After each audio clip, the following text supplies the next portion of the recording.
On the line is the head of the Japanese exorcist branch, announcing that the Behemoth case is now their highest priority.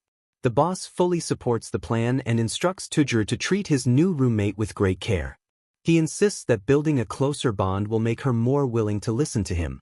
A flustered Tujuru agrees, realizing that showing her the human world might help transform her into a guardian.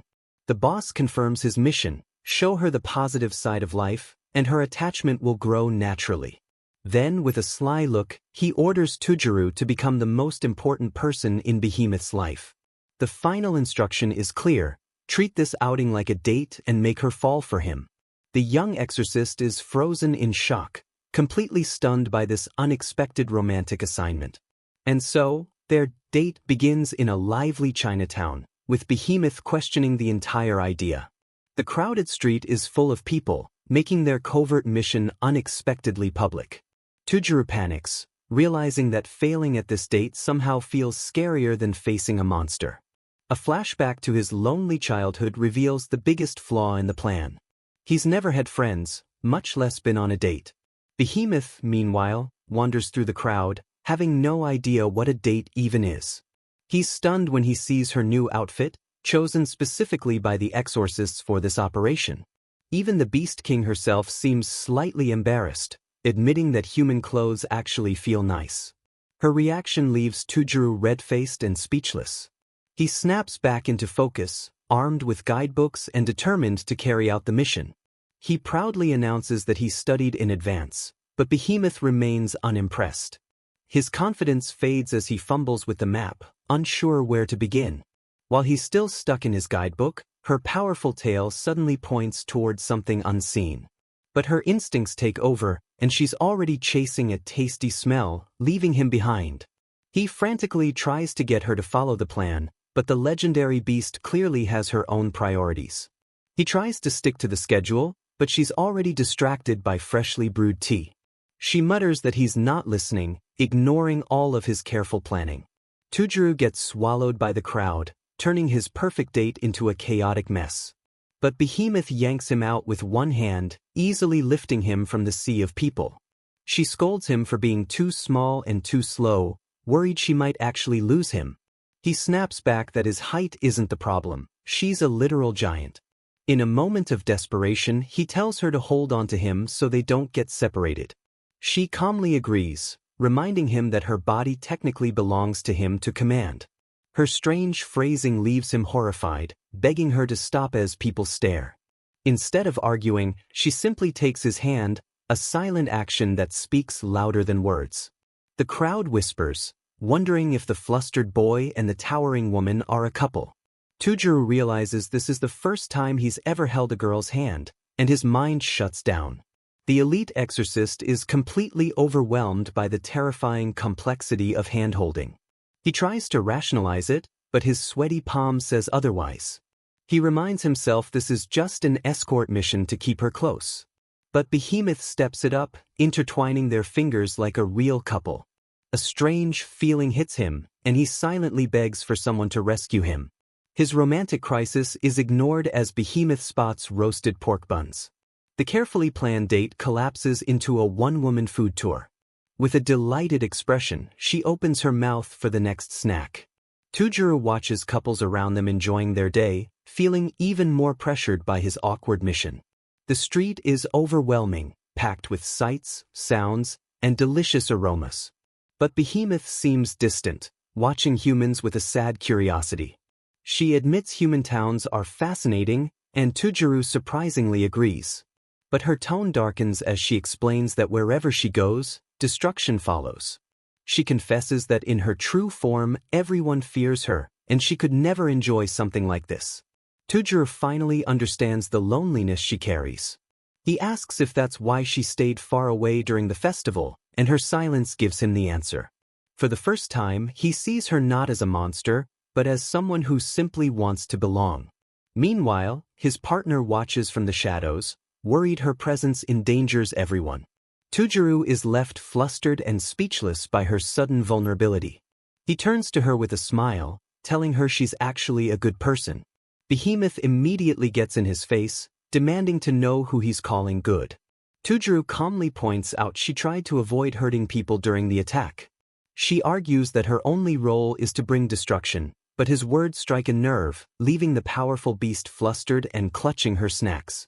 She playfully pinches his cheek, silently admitting he may have a point. Behemoth leans in, her intense gaze freezing him in place. A genuine smile softens her fearsome expression, showing her heart is changing. Then she makes a simple request. If he's a good boy, he'll grant her one wish. Her wish is straightforward. She wants him to take her out again. From the shadows, his partner smirks, realizing their relationship is progressing surprisingly well. He sees this isn't just a date, it's Tujuru's chance to gain complete control of the beast. But Tujuru is a blushing mess, overwhelmed by her boldness. Even his partner is shocked, realizing the roles are reversed. Behemoth teases Tujuru relentlessly, calling him the damsel in distress. His partner realizes the mission is completely off script and prepares to report the bizarre situation. Tujuru tries to stay calm, but his bright red face betrays him. But they're not alone. Shadowy creatures whisper Behemoth's name from hiding. These mysterious aberrations declare that she must be eliminated. Their moment is interrupted as the figures give a chilling order: kill Behemoth. At headquarters, a new report explains the connection between monsters and old legends. It suggests aberrations take forms similar to creatures from ancient myths. The theory states that these monsters shape themselves to match humanity's oldest stories. Back in the apartment, Tujuru complains about all the reading he has to do. He notices his partner absorbed in a book, happily explaining his love for stories. He smugly says these old tales often contain the exact strategies they need to defeat monsters. The partner hints that if Tujuru studies, he might find a way to overcome his target. Then he teases Tujuru, asking if he's starting to see Behemoth as a woman. The thought sends Tujuru spiraling, imagining Behemoth relaxing in his bathtub. The partner suggests he could learn her favorite things from old legends, embarrassing him even more. He reminds Tujuru that gathering information is vital for any mission. Tujuru scoffs, realizing his partner treats this like a children's fairy tale. But the book reveals an important clue: aberrations can change shape with a mysterious power. Meanwhile, the shadowy watchers observe Behemoth, trying to uncover the secret of her transformation.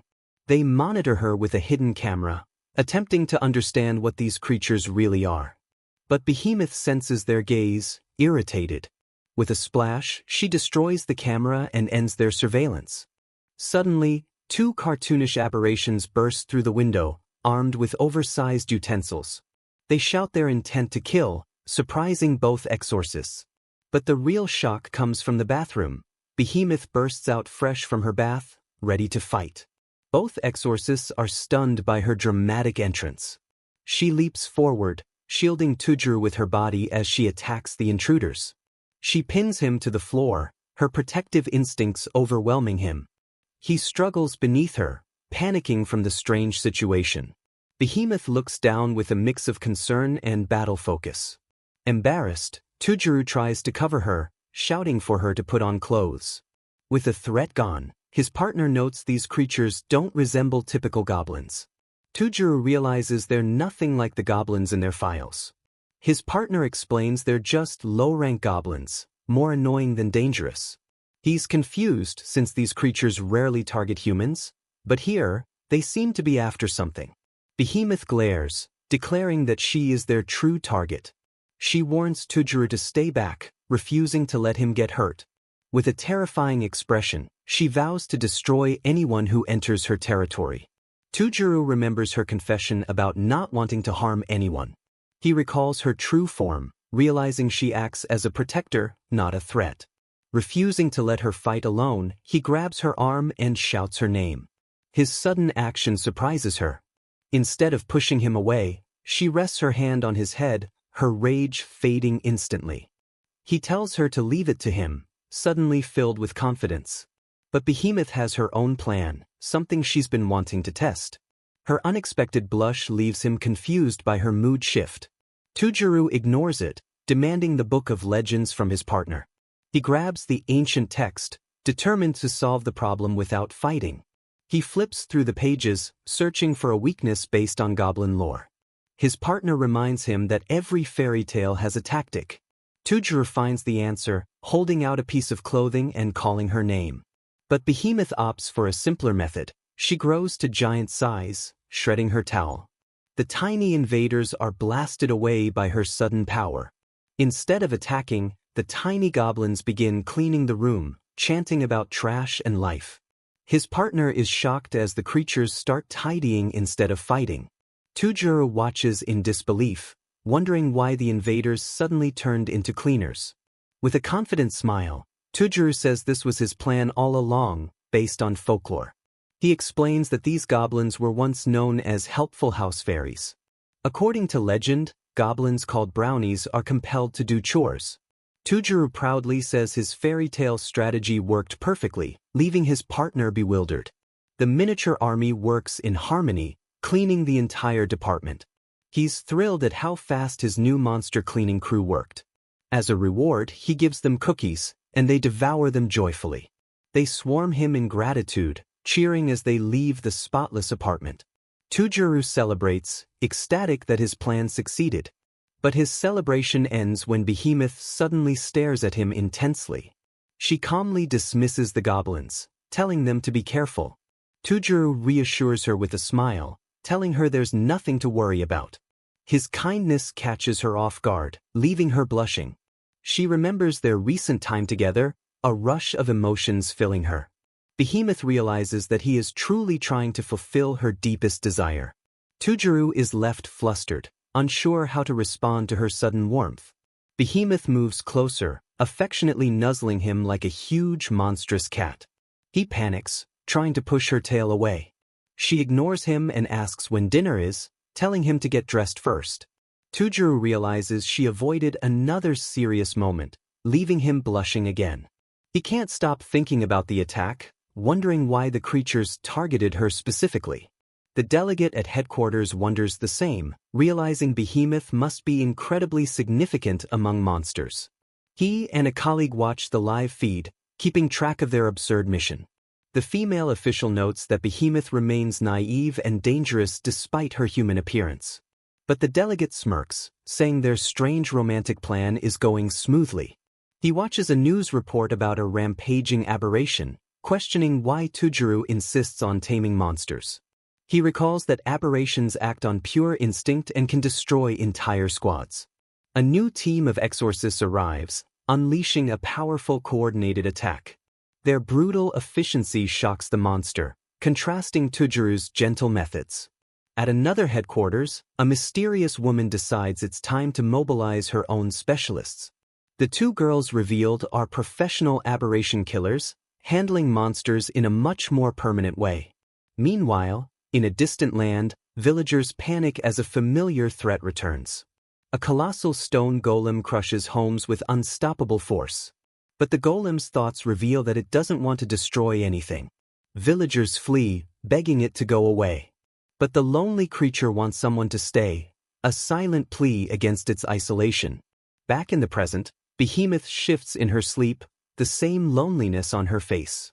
She has taken over Tojoru's entire bed, holding him close as she dreams. Tojoru wakes to the sound of rain, thinking it's another bizarre morning. But he suddenly panics, needing to leave the apartment immediately. Behemoth physically holds him down, refusing to let him go for even a moment. He angrily explains it's his turn to clean the gutters, but she says she'd only get in the way. But her expression reveals the truth. If they're separated, she'll return to her true form. The rain pours, but not everyone minds. Tojoru's partner strolls through the downpour, proud of his new books. He gushes over them, calling Japan a treasure trove of stories. But his excitement fades when he sees Behemoth waiting on the apartment balcony. The Beast King gives him a knowing look, clearly waiting for someone. And it definitely isn't him. Her strange expression catches the partner completely off guard, leaving him confused. He asks why she's out here, but her pout makes it obvious. She's been left behind. A quick cut shows that Tojoru is actually stuck doing neighborhood cleanup in the rain. The partner's expression changes as he realizes what happened. Behemoth admits she hates being alone, but she's faithfully waiting for Tojoru to return. The partner smirks, realizing their absurd taming mission is going surprisingly well. Behemoth reluctantly admits that being waited for is something she should probably appreciate. Her eyes quickly move to his shopping bag as she demands to know what he bought. He proudly holds up a new book, happily explaining that reading stories is his favorite hobby. The Beast King looks tempted for a moment but quickly decides not to read it, sensing something bad. This inspires the partner with an idea, and he asks Behemoth to tell him her story instead. He points out that the tale of a divine beast would certainly become a myth in modern times. With a sly glint in his eye, he admits he's fascinated by the hidden sides of legends. The colleague tries to charm her, saying he'd love to hear a story worthy of her strength. But she shuts him down immediately, saying she has nothing to tell, leaving him flustered. She insists her past is empty, a story with no details at all. But a flashback shows another truth, a lonely monster visiting a nearby village. She explains she was simply curious about human culture, much to the partner's confusion. Yet every visit ended in chaos, with destroyed homes left behind. The once lively land around her turned into a barren wasteland, proof of her accidental strength. She says that just by existing, she became the Beast King, a title born from destruction. Her eyes reflect the weight of solitude, seeing the world only from a monster's perspective. After that, no one dared to come near her again. She compares her isolation to Tojiru's current assignment, seeing herself as a beast separated from the world. Behemoth claims she's used to being alone, but her nervous movements reveal something else. Her sad gaze drifts down to the street, heavy with emotion. Below, Tojiru happily chats with a neighbor, unaware of everything happening above. The partner processes her tragic story, understanding flickering in his eyes. He realizes Tojiru is changing what it means to be the Beast King. From her spot, Behemoth watches him with a gentle, affectionate look. But that softness turns into an impatient pout as she waits for him. Her restless tail hits the railing as she wonders why he's taking so long. A sudden realization dawns on the partner as he watches her behavior. With a knowing smirk, he accuses her of being lonely without Tojiru. The Beast King is shocked, as if the word lonely is completely new to her. The partner explains that unlike her lonely past, she now has Tojiru beside her. He tells her that Tojiru is a rare kind of person, someone who truly wants to protect her. Tojiru has become a steady part of her new life. The partner realizes she's no longer just a lonely beast but something more. He adds that Tojiru only wants her to stay and be happy. The words daily life and happiness echo in her mind as she recalls their moments together. Just then, Tojiru returns, calling her name with a bright wave. His cheerful greeting leaves the mighty Beast King speechless. He says his cleaning duty is done and it's time for another grocery trip, this time for a pork sale. A montage of their small adventures plays out, showing the bond they've formed. Behemoth clenches her fist, determination in her eyes. With a confident smile, she points forward, her ring glowing as she declares it's time to go. The partner stares at his hand in shock, trying to understand what he just felt. Behemoth crouches, ready to leap, asking if he's coming along for grocery shopping. But Tojiru quickly steps out, telling them to go on ahead while he handles an errand. The partner's expression becomes serious as he realizes what he felt wasn't imagined. The ring is responding to Behemoth's emotions, something entirely new and strange. The colleague can only describe this as both amazing and extremely unsettling. As Tojiru and Behemoth walk, a shadowy whip-like object slices through the air. A wild-looking boy attacks, but Behemoth instantly shields Tojiru, ready to protect him. Tojiru shouts her name in horror, seeing she's been wounded. The attacker smirks, impressed by her speed despite her size. From afar, the partner is stunned that someone actually injured Behemoth. Tojiru demands to know who this new enemy is. But the real threat is not the boy, but a girl who asks if he's forgotten his senior's face. She coldly states that aberrations must be eliminated immediately before causing more harm. He can only stammer in shock, recognizing his old mentor. With a flick of her whip, she pulls them both onto a rooftop, demanding to know what he's doing here. She gets in his face, scolding him for speaking rudely to a superior. The senior declares it's time to retrain him, leaving Tojiru terrified. The partner watches from a distance, confused why this elite team has appeared. The senior scoffs, wondering who summoned such a troublesome subordinate. She introduces herself with a smirk as the top-ranked captain of the extermination squad. Her young assistant announces her name, Sun Kusha. But Behemoth isn't scared, shielding Tujuru from the powerful new threat. The wound on her hand heals instantly with a flash of light, shocking everyone. Kusha ignores the beast, focusing only on the frightened Tujuru. She leans in and licks his cheek, a strange and unsettling sign of concern. She grabs his hand, scolding him for being completely unprepared. With a sharp grin, she announces his re-education is about to begin. Behemoth blocks the attack with a strong punch, defending her boy. The partner arrives just in time to see the chaos, wondering who this new woman is. He explains that Kusha is an elite exorcist known for hating all aberrations. But Tujuru steps forward, telling Behemoth to stay back as he faces his mentor. He stammers, asking why she's here when there was no official notice from headquarters. Kusha calmly says she knows about the orders regarding Behemoth. But with a flick of her weapon, she makes it clear that she doesn't care about them. She charges forward, demanding to know why he accepted such a ridiculous mission. The senior grabs his face, her retraining getting far too personal. She says she plans to eliminate the beast right here in the city. The wild boy leaps in, saying he'll finish this reunion quickly. Tujuru desperately tries to calm things, standing between his roommate and his mentor. He argues she must have seen the reports about this unprecedented human change. But Kusha just stares coldly, unimpressed by the rare case. He hurriedly explains he even befriended the goblins from the last incident. He says they solved everything without fighting, proving his methods work. He insists Behemoth is clumsy but gentle, making extermination unnecessary. He states that avoiding battles is always the best outcome. His senior ignores him completely, releasing her weapon to attack. Kusha's expression twists in rage, showing she doesn't care about his explanation. Her cold philosophy echoes, beasts have no mercy and must be destroyed. She believes that as long as something is an aberration, its fate is death. She yells at Tujuru to move aside as she aims her attack at Behemoth. But Behemoth easily blocks the whip with her strong tail. She warns Tujuru to stay back, saying the weapon is cursed. Kusha's feral partner smirks, finding the beast easy to predict.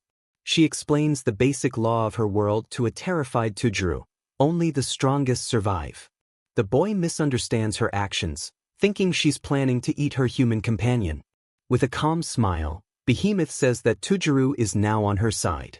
This enrages the feral boy, who launches an attack on Tujuru.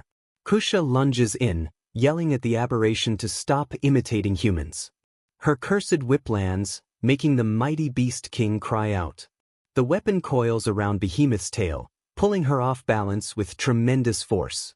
From the roof, Kusha mocks the beast's attempt to act human, calling it a pathetic survival tactic. She prepares another strike, determined to end the battle before it escalates. Tujuru realizes with horror that his mentor won't listen to reason. He screams her name as the powerful beast is brought down. But Behemoth looks at him, silently promising she's not done.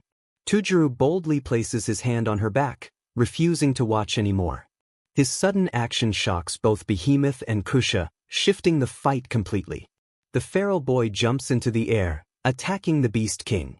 But she catches his arm mid-strike, her eyes blazing with protective rage. Her inner voice roars that she won't let anyone touch her boy. With Tujuru behind her, she makes a bold declaration: he belongs to her alone. But the attacker smirks and unleashes hidden power as his limiters break. The surge of energy sends Kusha flying, completely taken off guard. Tujuru watches in shock as Behemoth's power rises uncontrollably. Her form changes into battle armor as she enters concentrated annihilation mode. Kusha immediately counterattacks, using a powerful whip strike against the new transformation. Tujuru shouts her name as she aims a devastating blow at Behemoth. But Kusha's strike is suddenly blocked, her confident expression turning to disbelief. A massive explosion erupts, engulfing the street. Kusha emerges unharmed with two mysterious allies. Tujuru realizes they're reinforcements from the Japanese headquarters. The new agents casually introduce themselves as A and B, direct subordinates of the delegate. Kusha grits her teeth at the commander from headquarters. The commander scolds her, saying unauthorized rampages are forbidden. His partner lifts a sign, telling the panicked crowd it's just a TV drama shoot. Behemoth stands ready, noting the strange new surge in her power. Agent B takes out a device to erase the crowd's memories.